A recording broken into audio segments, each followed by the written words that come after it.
Quand on était... alors bonjour à tous encore une fois. Je vais en profiter juste avant le message, ce court message, on va aller dans la parole de Dieu. Je vais en profiter pour euh, souhaiter la bienvenue à tous ceux qui nous visitent aujourd'hui. Je sais qu'il y a plusieurs personnes de la famille qui sont venues, des amis qui sont venus entendre les témoignages et puis qui ont été invités pour ce dimanche spécial. Donc, on vous souhaite la bienvenue. Pour ceux qui ne me connaissent pas, mon nom c'est Alexandre Marquis, puis je suis un des pasteurs ici à l'Église. Il y a deux autres pasteurs, Pierre Morin et M. Yvan Bouchard, qui sont ici aussi aujourd'hui. Quand on était aux États-Unis, les églises aux États-Unis semblent avoir cette habitude-là, puis c'est un peu ce que j'ai fait tout à l'heure. C'est le dimanche de Pâques, l'animateur ou celui qui dirige la louange ou le pasteur va dire « Christ is risen ».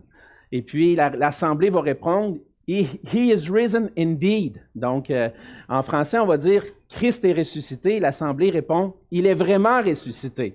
Donc, on dit « Christ est ressuscité ». Amen, amen. C'est ce qu'on veut déclarer ce matin, que Christ est ressuscité. Et on veut regarder ça ensemble dans un passage de la parole, mais on va voir ensemble un court passage dans Romains au chapitre 6. Donc, si vous avez vos Bibles, vous pouvez tourner et ouvrir vos Bibles dans Romains chapitre 6. Et ce matin, on va lire ensemble les versets 1 à 11. Romains chapitre 6, les versets 1 à 11. Et si vous n'avez pas de Bible avec vous, oui. OK, il y a l'école du dimanche finalement. OK, donc, OK, j'avais mal compris tout à l'heure. Donc, il y a de l'école du dimanche. Donc, les enfants peuvent descendre. Donc, on va, juste avant de lire le passage, dire un mot de prière pour les enfants qui vont descendre pour l'école du dimanche. Désolé pour la confusion. Donc, prions.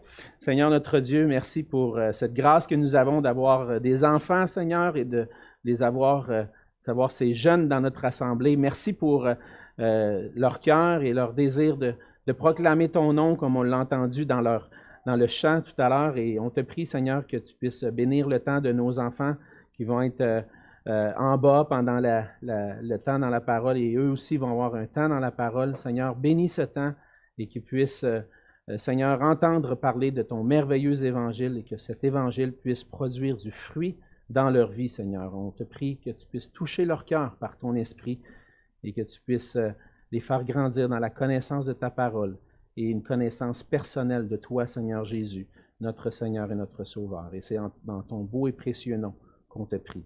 Amen. Donc, on va inviter les jeunes à descendre. Et puis aussi, c'est le moment aussi pour ceux qui vont se faire baptiser, vous pouvez descendre, suivre Cynthia. Cynthia est à l'arrière, va vous expliquer qu'est-ce qui se passe pour vous par la suite, mais vous allez vous préparer, vous changer, juste pendant qu'on va lire le passage et écouter la parole ensemble. Donc, on va laisser les enfants quitter. Et puis, comme je le disais, si vous n'avez pas de Bible avec vous, le passage va être affiché à l'écran. Vous allez pouvoir suivre le passage à l'écran dans Romains au chapitre 6 et on va lire ensemble les versets 1 à 11. Donc la parole de Dieu dit ceci: « Que dirons-nous donc? Demeurerions-nous dans le péché afin que la grâce abonde? Loin de là. Nous qui sommes morts au péché, comment vivrions-nous encore dans le péché? Ignorez-vous que nous tous qui avons été baptisés en Jésus-Christ, c'est en sa mort que nous avons été baptisés? Nous avons donc été ensevelis avec lui par le baptême en sa mort, afin que comme Christ est ressuscité des morts par la gloire du Père, de même, nous aussi, nous marchions en nouveauté de vie. En effet, si nous sommes devenus une même plante avec lui par la conformité à sa mort, nous le serons aussi par la conformité à sa résurrection, sachant que notre vieil homme a été crucifié avec lui, afin que le corps du péché soit réduit à l'impuissance, pour que nous ne soyons plus esclaves du péché. Car celui qui est mort est libre du péché. Or, si nous sommes morts avec Christ, nous croyons que nous vivrons aussi avec lui, sachant que Christ ressuscité des morts ne meurt plus, la mort n'a plus de pouvoir sur lui. Car il est mort, et c'est pour le péché qu'il est mort une fois pour toutes. Il est revenu à la vie, et c'est pour Dieu qu'il vit. Ainsi, vous-même, regardez-vous comme mort au péché et comme vivant pour Dieu en Jésus-Christ. On va se courber dans un mot de prière. Alors, Seigneur notre Dieu, on vient devant toi ce matin avec des cœurs remplis de joie, sachant que tu es ressuscité, Seigneur Jésus. Et sachant que ce que tu as accompli pour nous à la croix est totalement suffisant pour notre salut. Merci, Seigneur, pour ce que tu as fait dans nos vies, pour ce que tu as accompli pour nous. Et merci pour ce que tu as fait dans la vie des jeunes dont on a entendu le témoignage. Et Seigneur, ce matin, on veut saisir à nouveau cette réalité, Seigneur, qui est représentée par le baptême, que nous sommes morts à toi, morts au péché, mais vivants pour toi. Et Seigneur, nous voulons te prier de nous bénir dans ce temps, dans ta parole, et que ton nom puisse être glorifié à travers ce message qui est pour nous, pour tous aujourd'hui. C'est dans le nom de Jésus que je te prie. Amen.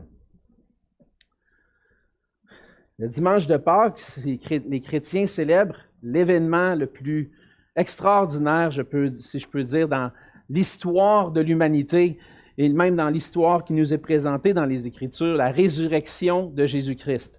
Pourtant, dans notre culture, on est plus habitué de célébrer Noël. On dirait que dans notre culture, on met beaucoup l'accent sur Noël. Beaucoup de chansons ont été écrites pour Noël, des chants qu'on entend à la radio, même dans notre culture encore aujourd'hui qui, si je pourrais dire, de moins en moins croyante, on en continue d'entendre dans le temps de Noël des chants de Noël, même des chants chrétiens de Noël, parfois à la radio. Mais dans le temps de Pâques, il n'y a pas tout cet engouement-là. Il y a un certain engouement, les cocos de Pâques, le chocolat et tout ça. Mais l'événement le plus marquant de l'histoire de l'humanité, la résurrection de Jésus-Christ, c'est ce que les chrétiens célèbrent. Je pourrais dire que pour les chrétiens, Pâques est une fête encore plus importante que Noël. Parce que Noël, c'est juste le commencement de l'accomplissement du salut. On célèbre l'incarnation de Jésus, mais à Pâques, on célèbre à la fois sa mort et sa résurrection. Et on célèbre parce que c'est un élément important pour nous. En même temps que on célèbre Pâques aujourd'hui, on veut célébrer aussi Pâques, la résurrection, à travers des baptêmes. C'est pour ça qu'on a décidé d'organiser ça de cette façon-là. Pourquoi pas avoir un dimanche de Pâques avec des baptêmes? Et puis les baptêmes, dans le fond, c'est pour ceux qui ont déjà assisté à des baptêmes dans d'autres traditions chrétiennes. Vous avez peut-être jamais vu des baptêmes comme ça va se passer aujourd'hui. Vous êtes peut-être habitué d'aller dans une église, soit une église catholique romaine ou d'une autre dénomination, puis de voir des enfants se faire baptiser. Aujourd'hui, vous avez vu des jeunes. Ce n'est pas des bébés qui désirent se faire baptiser. Mais ce que nous, on veut faire ici dans une église baptiste, c'est baptiser ceux qui ont pris une décision de suivre le Seigneur Jésus. Et cette décision-là est manifestée à travers le baptême. Et ce que vous allez voir dans quelques instants, vous allez voir une image, un symbole de ce que l'on retrouve dans le passage. Ce matin, dans le passage qu'on a lu, on voit, et qu'on va explorer un peu ensemble dans les prochaines minutes, on voit le message de l'Évangile. L'Évangile, c'est la bonne nouvelle de Jésus-Christ. Et comment ce message-là, le message de l'Évangile, peut transformer des vies et transforme des vies encore aujourd'hui. Ce matin, on veut prendre le temps d'explorer et d'expliquer la relation qu'il y a entre la mort et la résurrection de Jésus-Christ et puis les baptêmes. Il y a une relation étroite entre les deux. On célèbre la mort, la résurrection de Jésus, on célèbre des baptêmes, on célèbre l'Évangile. Non seulement cela, pour les chrétiens, pour ceux qui ont déjà fait profession de foi en Jésus-Christ, qui ont cru en Jésus-Christ comme Sauveur et Seigneur, et puis qui l'ont déjà manifesté par le baptême, les moments où on célèbre des baptêmes dans l'Église, c'est un moment pour nous de se rappeler de ce que le Seigneur Jésus a fait dans nos vies. Et ce que le Seigneur Jésus fait et veut faire encore aujourd'hui est d'une importance capitale. On le voit dans Romains 6, on vient de lire un passage que l'apôtre Paul, qui a vécu au 1er siècle, à la suite de la mort et de la résurrection de Jésus, a rencontré un jour Jésus-Christ et est devenu un de ses apôtres, un de ses messagers. Et l'apôtre écrit ici, dans Romains, à une église, à des chrétiens qu'il n'a jamais rencontrés. Il a hâte d'aller les rencontrer parce qu'il veut leur partager le message de l'Évangile. Même s'ils sont déjà chrétiens, Paul a le désir d'annoncer l'Évangile à nouveau, même à des chrétiens. Et dans cette lettre-là, Paul veut expliquer ce qui concerne, le message qui concerne qui est Jésus et ce qu'il a fait pour nous. Et il raconte l'impact que ce message-là a eu dans la vie des croyants. Et au travers de ce passage-là, on va voir la véritable signification du baptême. On va s'attarder quelques instants sur ce passage pour voir ensemble que pour les chrétiens, le baptême représente et nous rappelle que nous sommes morts au péché et vivants pour la gloire de Dieu. Le baptême, c'est un symbole qui représente et nous rappelle que nous sommes morts au péché et vivants pour la gloire de Dieu. Il y a 3 vérités importantes qu'on peut trouver dans ce passage et qui sont illustrées par ce symbole-là du baptême. Premièrement, si on y va dans un ordre pas nécessairement logique de comment le message est développé, mais plutôt dans un ordre chronologique des événements qui sont racontés. Paul raconte des événements. Il dit que les chrétiens ont été baptisés en Jésus-Christ. Mais ça s'est passé après d'autres que quelque chose s'est passé. Il s'est passé la mort et la résurrection de Jésus avant. Et à travers le baptême et à travers Pâques, on célèbre que la mort et la résurrection de Jésus sont le fondement de notre salut. Pourquoi la mort et la résurrection de Jésus sont-ils si importants? Paul va dire au verset 10, « Car il est mort, et c'est pour le péché qu'il est mort, une fois pour tous. » Une fois pour toutes. Christ est mort pour nos péchés. Et pourquoi c'est si important? Parce que Christ est mort pour nos péchés. La signification de la mort de Jésus nous place devant le plus grave problème de tout être humain, le péché. La croix de Jésus-Christ. Lorsqu'on regarde à la croix, puis à la signification de ce que Christ accomplit sur la croix, ça nous place devant le problème le plus important que nous avons. Et le problème, ce n'est pas une dette de notre gouvernement, la dette de notre pays ou ma dette que je dois rembourser à la banque. Mon plus grave problème, c'est le péché. Le péché, c'est ne pas avoir respecté, d'avoir désobéi à la loi de Dieu, de ne pas avoir aimé Dieu de tout mon cœur, de ne pas avoir aimé mon prochain comme moi-même. On peut tous s'identifier à ça. Moi, ça m'est arrivé, même dans ma vie, combien de fois j'ai réalisé un jour que, naturellement, je n'avais pas un cœur tourné vers Dieu pour dire « j'aime Dieu de tout mon cœur ». Ou même, je pourrais dire « je n'ai pas toujours aimé mon prochain ». Quand je pense à tout quand j'étais jeune, avec mon frère, et bien souvent, ça a fini avec des coups de poing. Pourquoi? Parce qu'il n'y avait pas de l'amour pour mon frère dans mon cœur et puis je pensais juste à moi. De toutes sortes de façons, le péché est dans nos vies. On a tous menti, pas dit toute la vérité une fois. On a tous, à quelque part, peut-être pas tous, mais plusieurs d'entre nous, peut-être, avons pris quelque chose qui ne nous appartenait pas quand on était jeune, ou encore, peut-être plus tard même. Le péché, c'est de ne pas avoir respecté la loi de Dieu, c'est d'avoir désobéi à notre Créateur. Puis le péché entraîne la mort. Devant Dieu, je suis coupable. À cause de mon péché, je suis coupable devant Dieu. Je ne peux même pas entrer dans la présence de Dieu à cause de mon péché. Mon péché me sépare de Dieu. Mais Dieu, c'est un Dieu d'amour, c'est un Dieu de grâce, c'est un Dieu de miséricorde. Puis il a pourvu à un moyen pour que je puisse être pardonné et lavé de mes péchés. Et c'est en Jésus-Christ que je trouve ce moyen-là. Le Seigneur, notre Dieu, le Père, a envoyé Jésus-Christ pour prendre sur lui ma condamnation, ma culpabilité à cause de mes péchés et être puni à ma place. Dans Ésaïe 53, les versets 5 et 6, le prophète Ésaïe annonce d'avance que Christ allait subir 700 ans d'avance. Et il dit, mais il était blessé pour nos péchés, brisé pour nos iniquités. Le châtiment qui nous donne la paix est tombé sur lui, et c'est par ses meurtrissures que nous sommes guéris. Nous étions tous errants comme des brebis, chacun suivait sa propre voie, chacun faisait ce qu'il voulait, mais l'Éternel a fait retomber sur lui l'iniquité de nous tous. À la croix, ce qu'on voit, c'est un sauveur.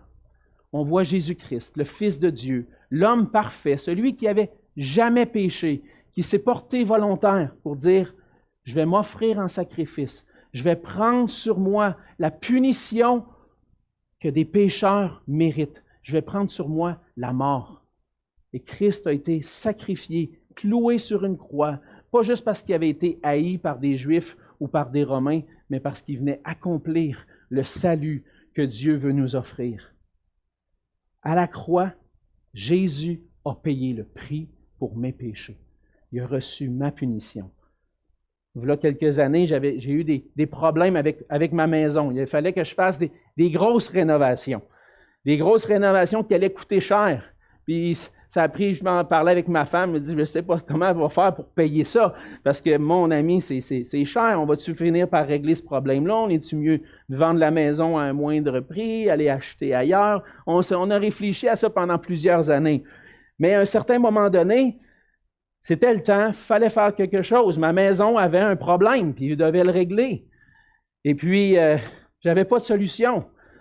Je ne trouvais pas de solution, jusqu'à temps que quelqu'un vienne et me dise, si tu veux, je peux t'aider. Je peux t'aider à payer pour ton problème, payer pour tes rénovations. Et aujourd'hui, ça fait quelques années que c'est déjà passé, puis je peux dire que le Seigneur a pourvu, puis il a tout payé pour mes rénovations.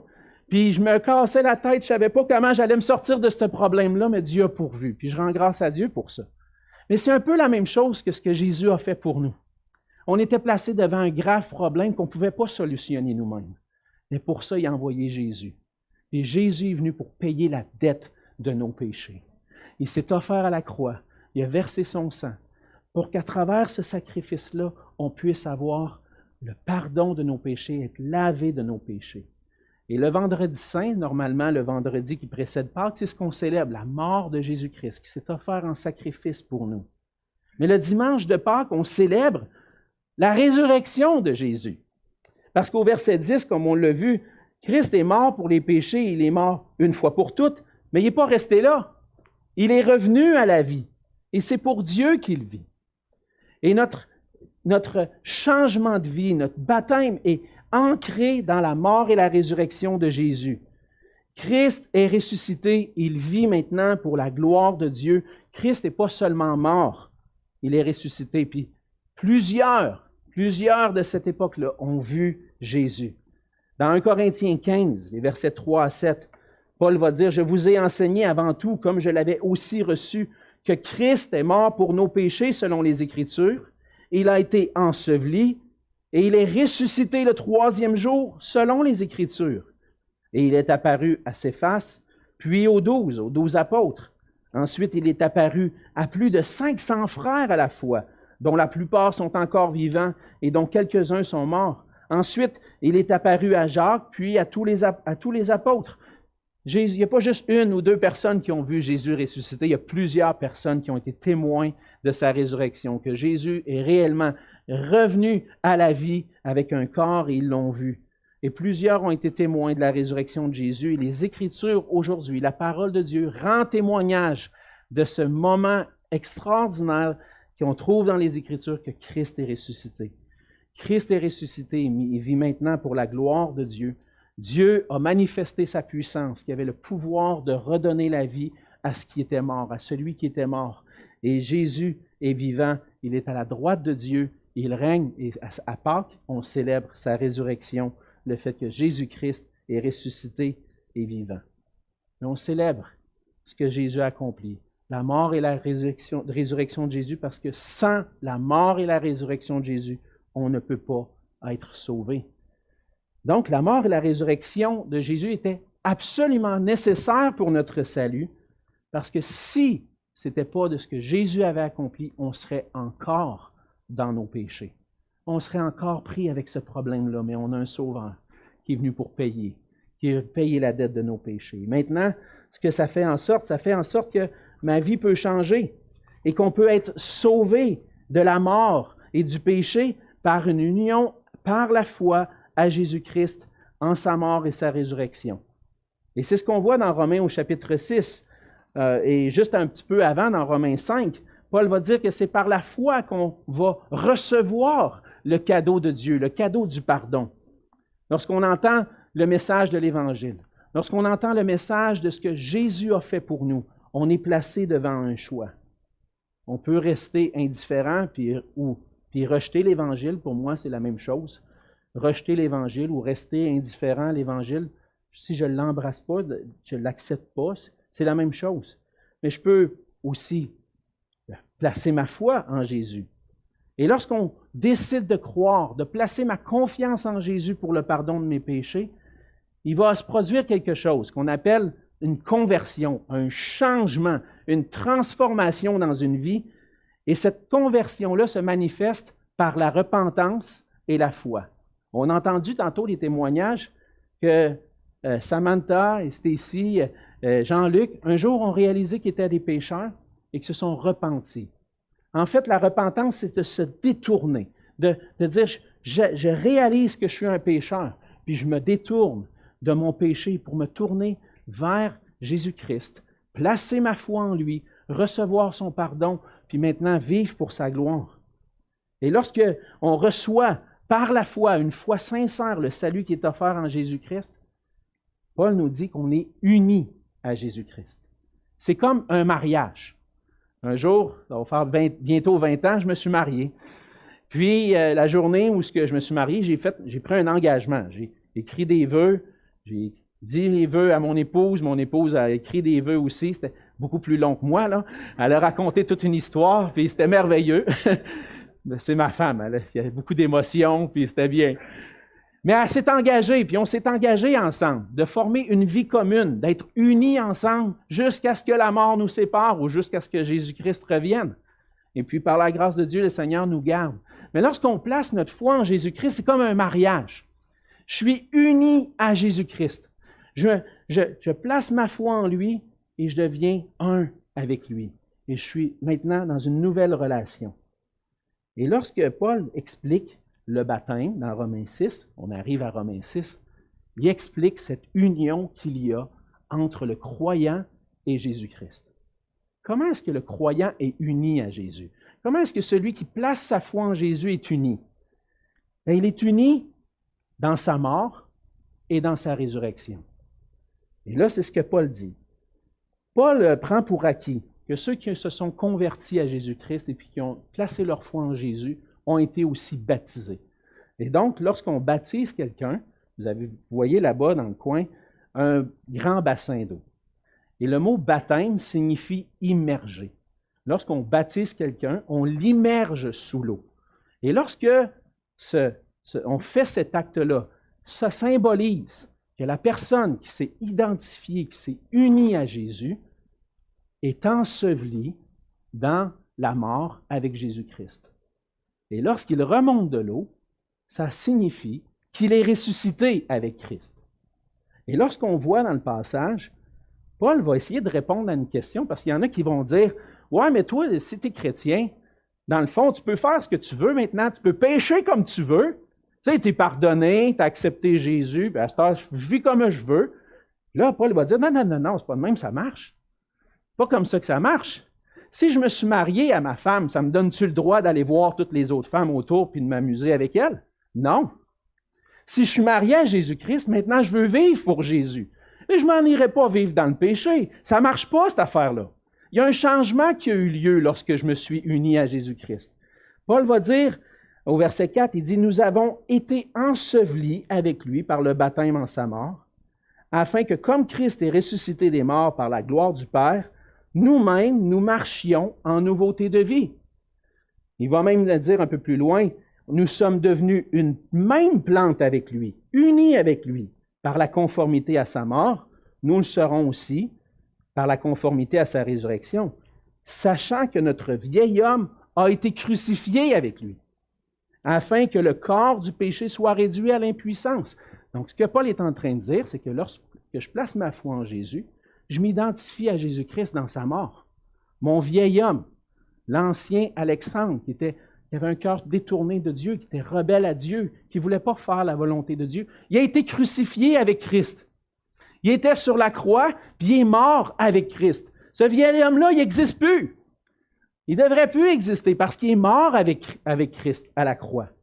Et lorsque il a été sauvé par Jésus-Christ, il est ressuscité et il marche maintenant dans une nouveauté de vie qui fait que maintenant, il n'y a plus rien à voir avec le péché et il vit pour la gloire de Dieu. Donc, par notre union avec Jésus-Christ, notre vieil homme est mort avec Christ et on est un homme nouveau, une femme nouvelle qui vit maintenant pour la gloire de Dieu. Ça apporte un changement dans une vie de se tourner vers Jésus-Christ. Et la mort et la résurrection de Jésus sont le fondement de notre salut et par la foi en lui, on est transformé dans une vie nouvelle.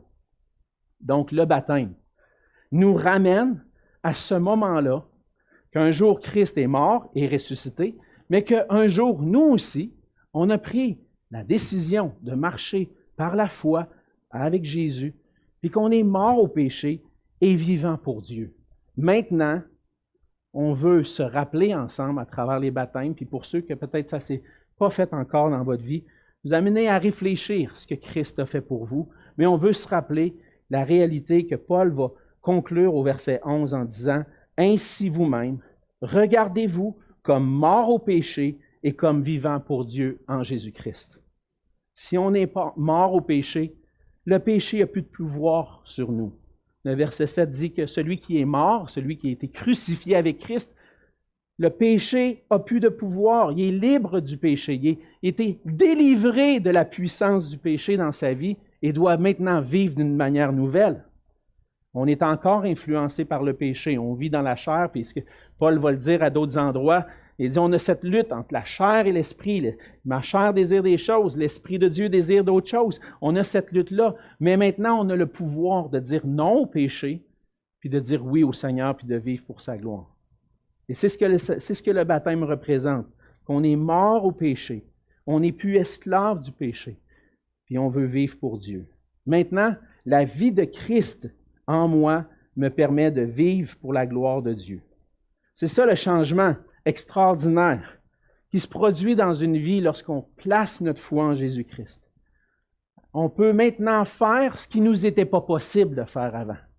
Parce que notre vieil homme est mort, maintenant on vit pour la gloire de Dieu. Et par cette transformation-là, on vit maintenant, on a le désir de vivre pour la gloire de Dieu. J'ai sauté un verset tout à l'heure, ça se peut que tu dois revenir en arrière un peu, Daniel. Dans Galates 2,20, c'est un passage qui résume bien ce qui s'est passé. Paul dit, j'ai été crucifié avec Christ, et si je vis, ce n'est plus moi qui vis, c'est Christ qui vit en moi. Si je vis maintenant dans la chair, je vis dans la foi au Fils de Dieu qui m'a aimé, qui s'est livré lui-même pour moi. Il y a un changement lorsqu'on place notre foi en Jésus. J'ai été crucifié avec Christ. Maintenant, ce n'est plus moi qui vis, c'est Christ qui vit en moi.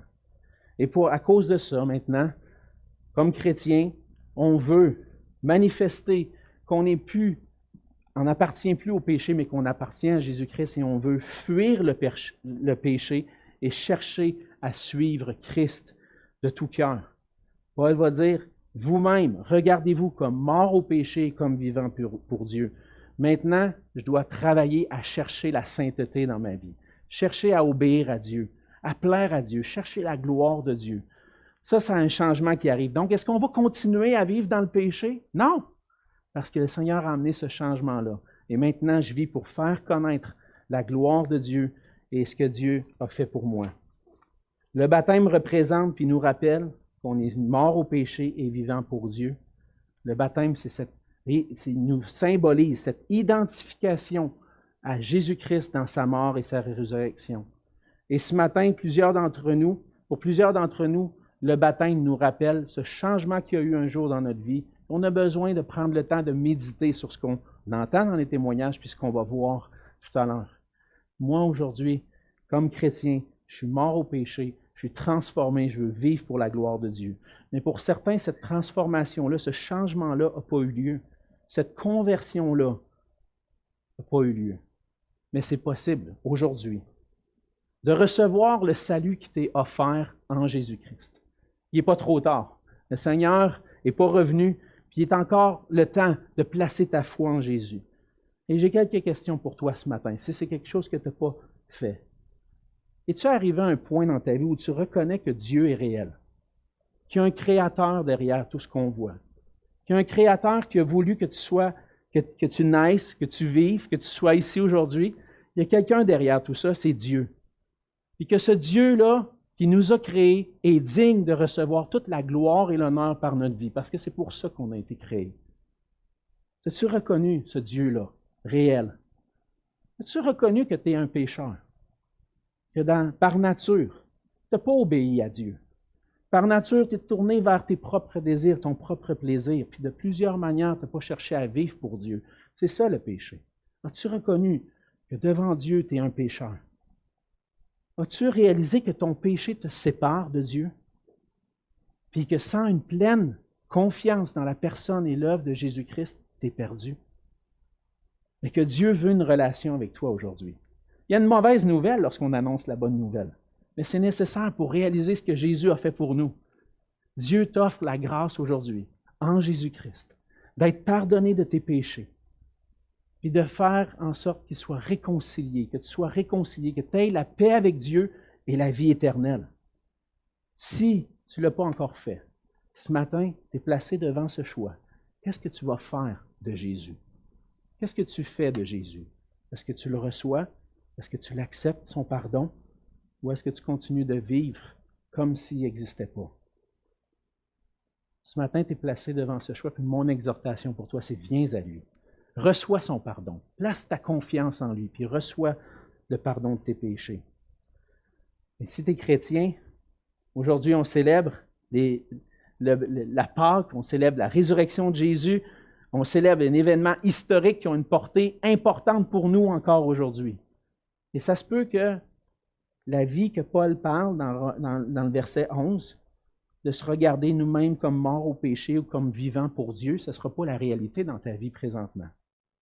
On va arriver à travers des moments dans notre vie, dans notre parcours, dans notre marche avec Jésus, où on va se laisser tenter, puis on va se tourner à pécher, puis on oublie qu'on est des enfants de Dieu, puis qu'on a pu avoir avec le péché, puis qu'on a le pouvoir maintenant de dire non au péché. Mais si c'est ça, tu as besoin de revenir au Seigneur, puis de réaliser, non, ça c'est mon ancienne vie, c'est l'ancien Alexandre, c'est l'ancien Michel, l'ancien Pierre, c'est fini ça. Maintenant, je veux vivre pour la gloire de Dieu. Christ est vivant, il est ressuscité, puis je veux le manifester dans ma vie que Christ est vivant, parce que Christ vit en moi. Et en tant que chrétien, on veut témoigner à travers des baptêmes, puis proclamer à travers nos vies qu'on est passé de la mort à la vie, que maintenant on est vivant pour Dieu. Que le Seigneur puisse faire de nous des gens de foi qui croient en Jésus, qui placent leur confiance en lui pour leur salut, mais qui lui obéissent, qui vivent pleinement pour sa gloire, en fuyant le péché et en vivant pour Dieu. Prions ensemble.